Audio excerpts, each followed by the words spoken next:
My name is Eric Mintel. By night, I'm a professional jazz musician, but by even later at night, I investigate the paranormal. I, along with my team, travel the country investigating all things paranormal. This is Eric Mintel Investigates.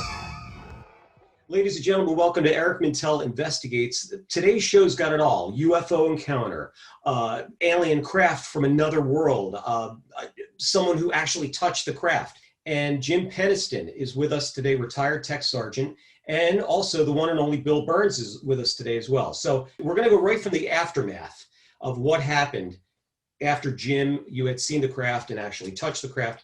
And then, but Bill, go ahead. Okay, so the big question for Jim, which is what I also asked Colonel Hall, was this.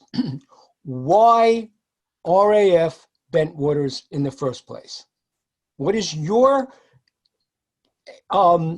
guess or explanation, or what you've since learned over the years? I mean, it's been 30 years. So what you've since learned over the years, why RAF Bentwaters? I've always said this too. I've always felt that it was there by selection. Okay. No, I haven't always said that. I've been pretty quiet about it. There's certain things I just, about it. That's what I'm saying. I mean, that's the one thing you've never talked about. Was it because there were nuclear weapons at the base?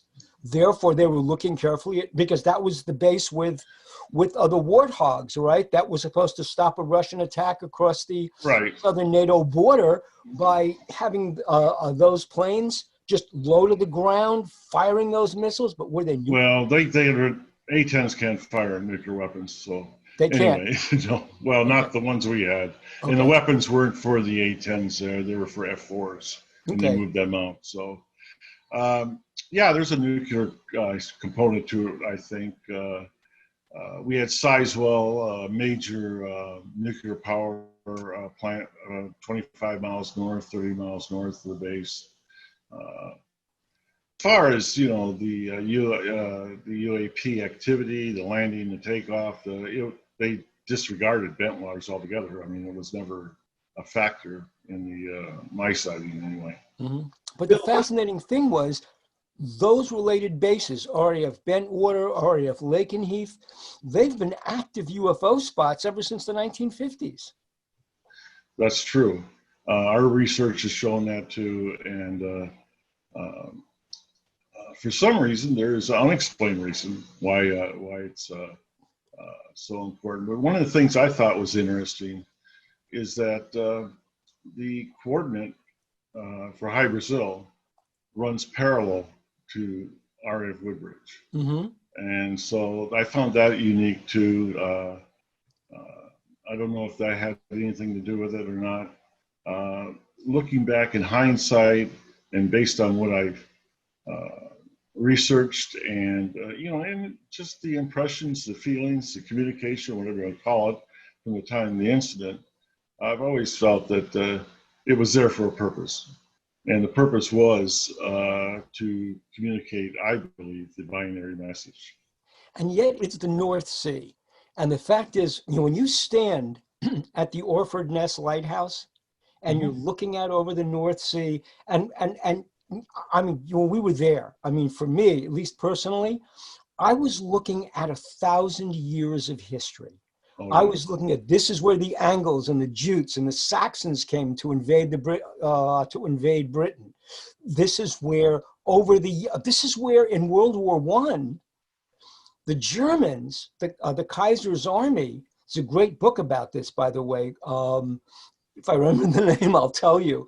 But it's one of the greatest sailing novels ever written about how the Germans were planning on using the shifting sands off Orford Ness, because there were all these shallows off there, the shifting sands, to invade Britain in World War I. And then Operation Mainbrace, right off the coast in the North Sea, 1952, where Eisenhower saw UFOs flying out of the water and then told the bridge crew on the USS Franklin Delano Roosevelt, don't talk about this. I'm going to go back below decks.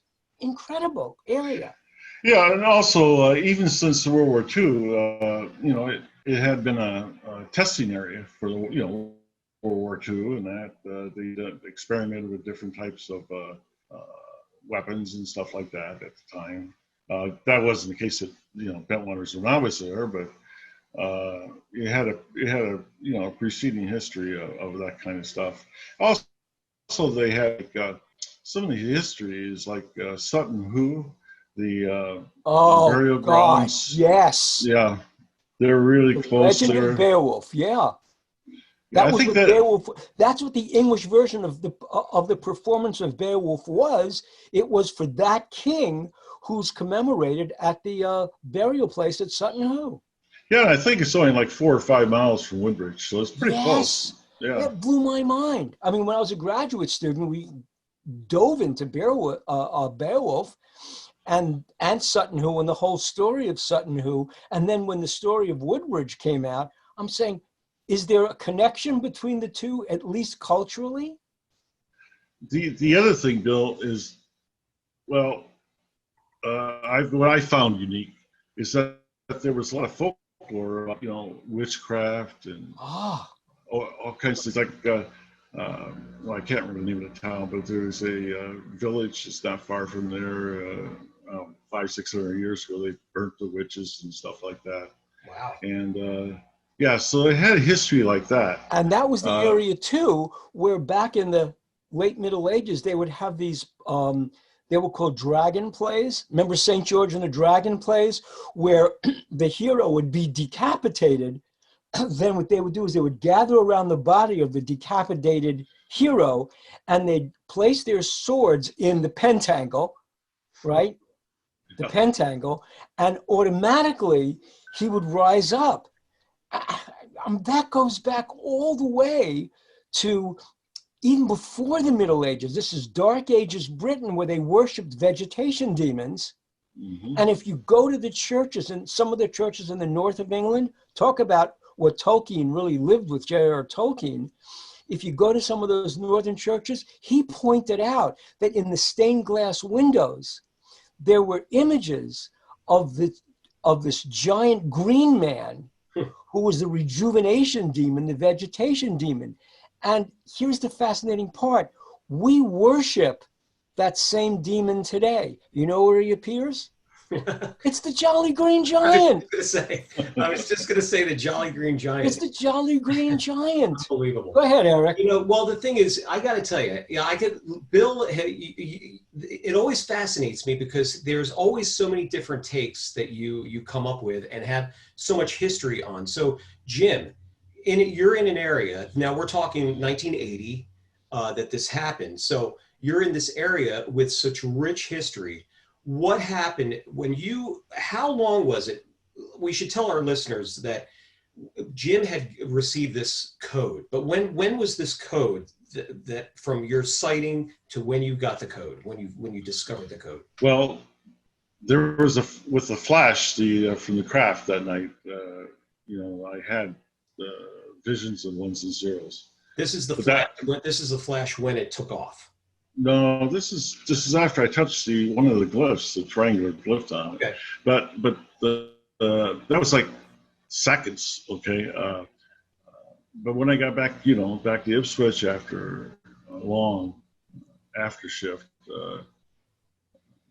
I tried to go to sleep in that, and that's when every time I had closed my eyes, and that's all I could see.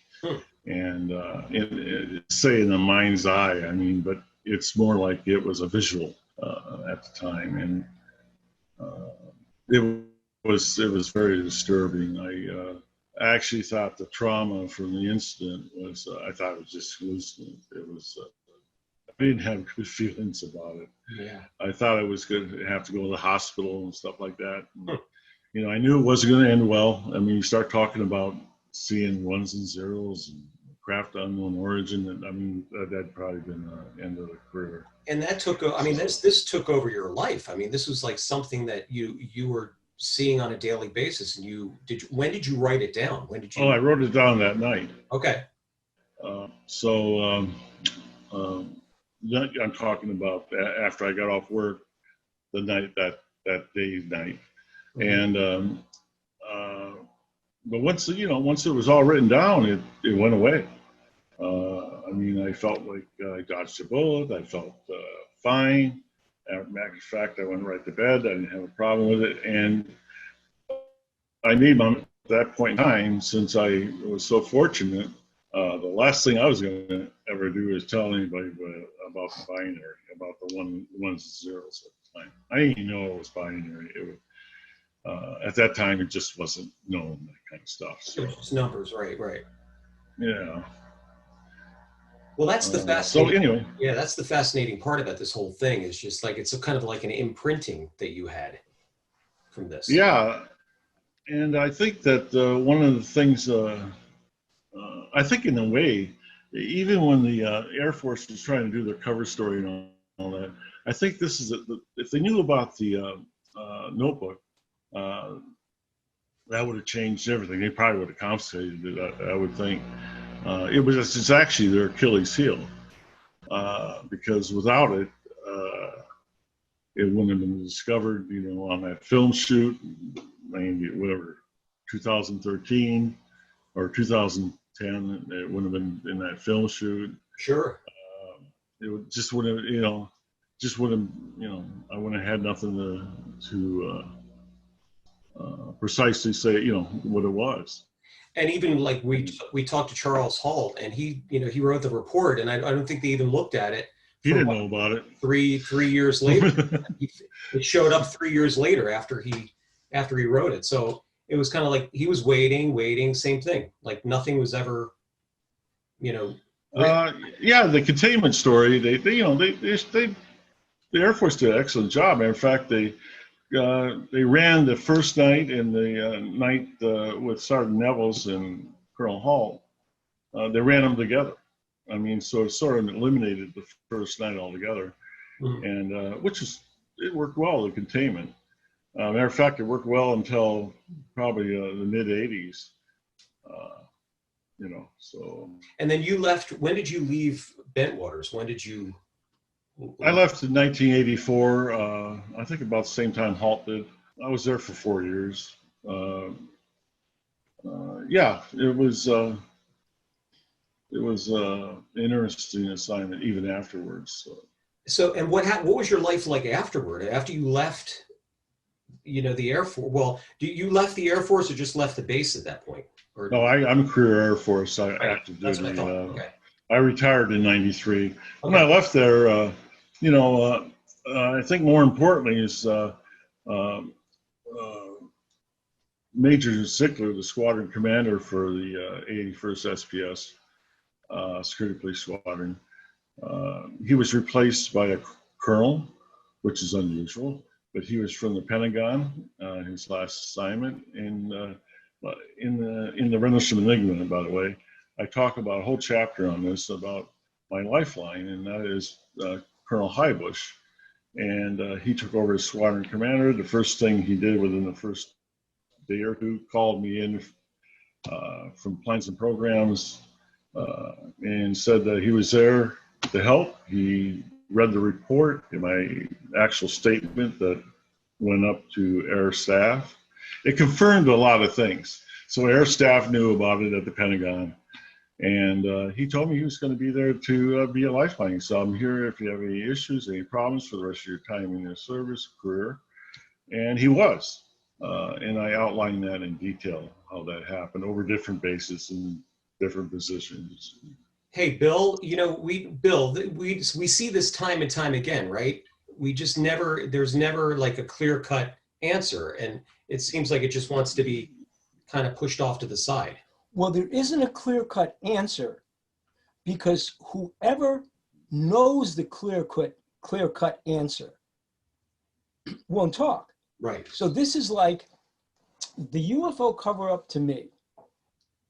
And when you know where it started, right? It started at the 509th when General Ramey from 8th Air Force, 8th Army Air Force, visited the day after Jesse Marcel and Tech Sheridan brought back the UFO debris to the Roswell Army Air Force Base. He said, we're going to cop to the first crash, but we're going to deny the second crash. And then when Marcel got to Fort Worth, they deceived him into standing in front of a weather balloon. So the point is, it started in 1947, and as each new administration came forward, even right up to 1969, 1970, there was always an in-place cover-up. For me, the most fascinating aspect of the cover-up, and then I want to ask Jim another question, but one of the most fascinating aspects was that Roy Cohn, Donald Trump's lawyer, the lawyer for the House for the Senate Un-American Activities Committee, right? That lawyer went to Dean Condon, Edward Condon, eventually at University of Colorado. He was tabbed as a communist sympathizer because in the 1950s, people believed that that administration believed that quantum physics was a communist plot, all a communist plot. And so what's his face, Condon, who was a theoretical physicist studying quantum physics, they said he was a communist sympathizer, a fellow traveler, because he was studying something that was tabbed as communist by the Senate Un-American Activities Committee. And so in order to prove his worth, the Air Force went to Condon and said, we need you to write we need you to write a report that will debunk UFOs and debunk the government's need to investigate them, which Condon, to get back in good graces with the country, he was not a communist, did. That was how deep the cover-up went, right into politics. So when Jim is talking about the cover-up being implemented the day after all this happened, right? Jim, did you have to, what did the Air Force Office of Special Investigations tell you? Oh, there was an active investigation, and then I couldn't talk about it. I mean, they actually got it all prepped up. But more importantly, there are some more similarities, Bill, with the way the Air Force operated, whether it was the Army Air Force at Roswell or it was at Bentwaters. Besides the containment, they actually sent him the commander-in-chief of U.S. Air Force's Europe, like within 3 days after the incidents, and he picked up what evidence he could, the audio tapes that were at the command posts, and I mean, it was a high priority. I mean, why send a 4-star general down to do that? I'm sure he's got other things to do. That is one of the things they did. The containment has other similarities to how they operated with Roswell too. It seems like they were using the same game book. It wasn't really that different, you know. And it was just an opportunity for them that, you know, the third night they had UAPs sighted with Hall. Right. I mean, yeah, that just worked out great. It was like, okay. And then they had, you know, some disinformation people that were, I don't know, whatever reason that they were. Well, what they did is they took the story, the containment story that was going around in the pubs, which was being put out, and I go into detail about that, how that happens. And they ran with the containment story. Matter of fact, they wrote a book on it, and they did other things after that. Right, exactly. So it really made the containment story work, you know. What fascinated me was when we spoke to Vincent Thurkettle, who was talking about the Rendlesham Forest. Right. And he said, oh, you Americans are silly. You Americans are stupid. You Americans don't know the difference between the light on a lighthouse and a light on the forest floor. And the guy is actually berating us on camera for being Americans who are too dumb to understand what they're actually looking at. No, when I was filming over there and he tried to play that stuff with me, I didn't play that shit.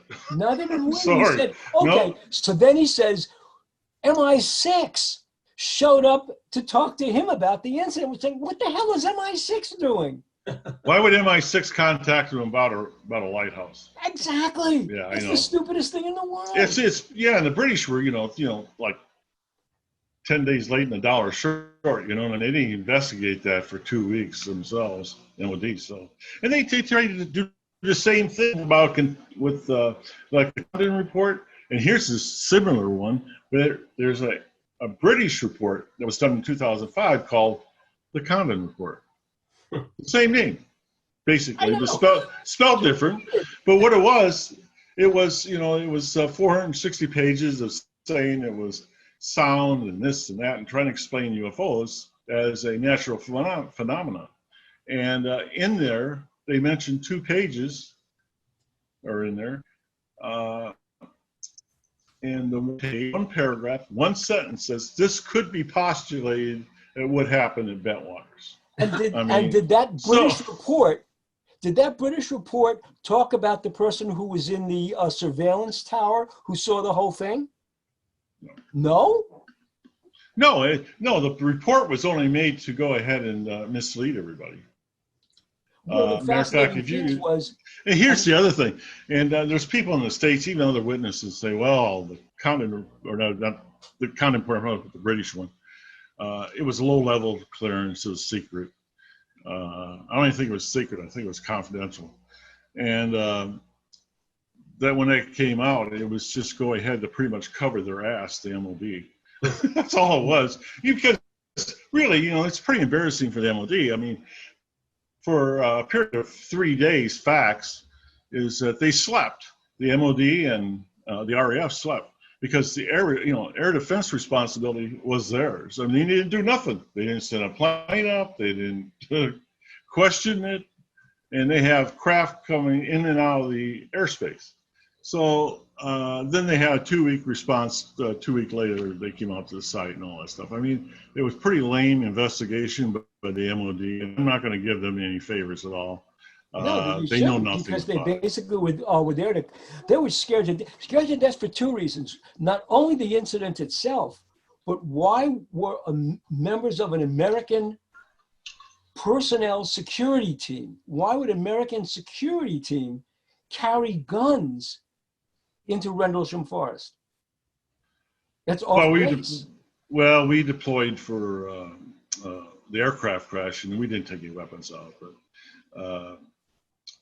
But the point is, under SOFA, the Status Force Agreement, we can't deploy off base unless there's an emergency situation, and that was confirmed because of the radar activity over the base, and they lost contact with a bogey.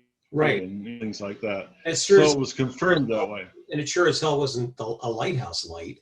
That's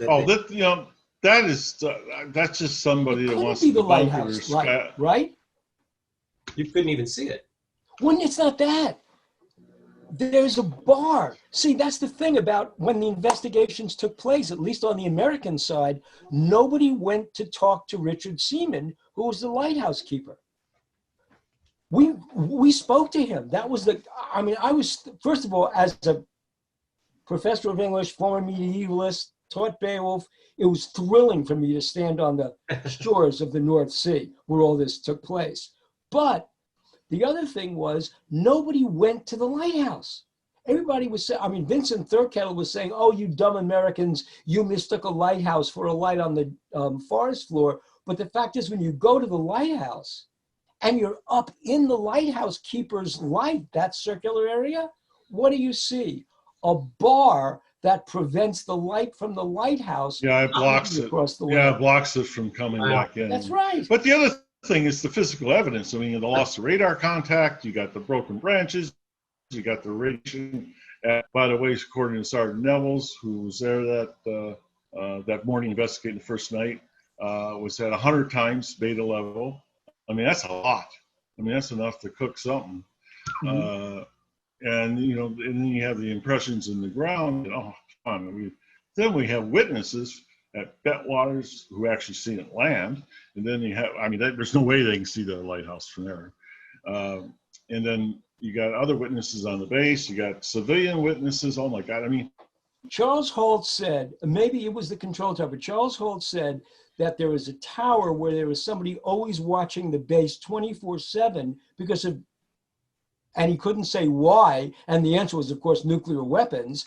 And that's. Oh, yeah, I know what you're talking about. Yes, in the WSA at Bentwaters. Yeah. That's manned 24 hours, but it's not a.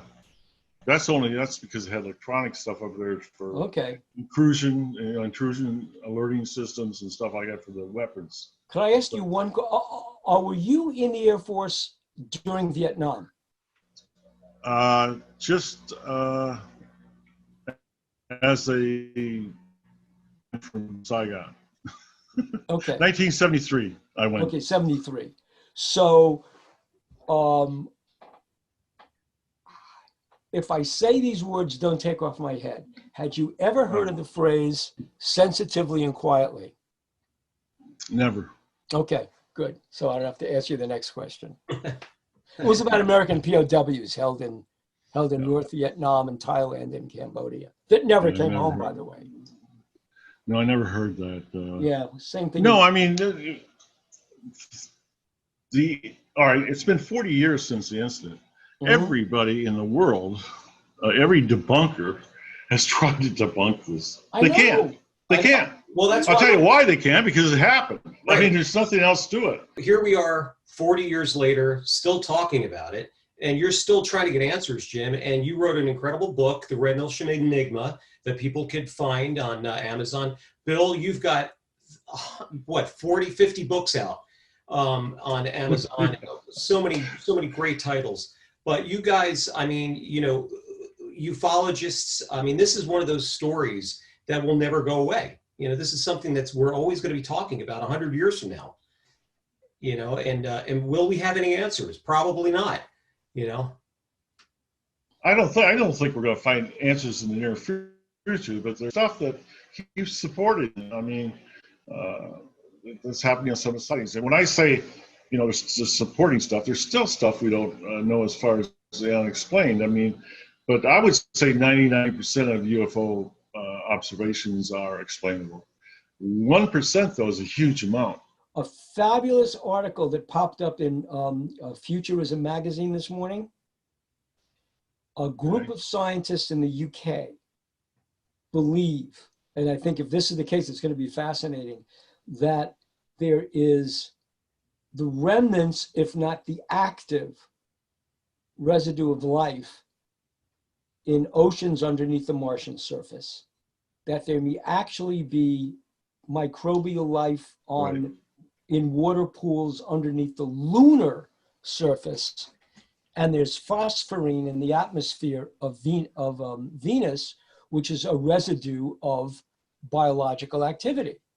So I just wonder, are we one of many planets that automatic, what we're calling comets like Borisov and Oumuamua, as they come through the solar system spinning wildly with no scientific explanation for how they're spinning, and they have water on the surface, could they be terraforming?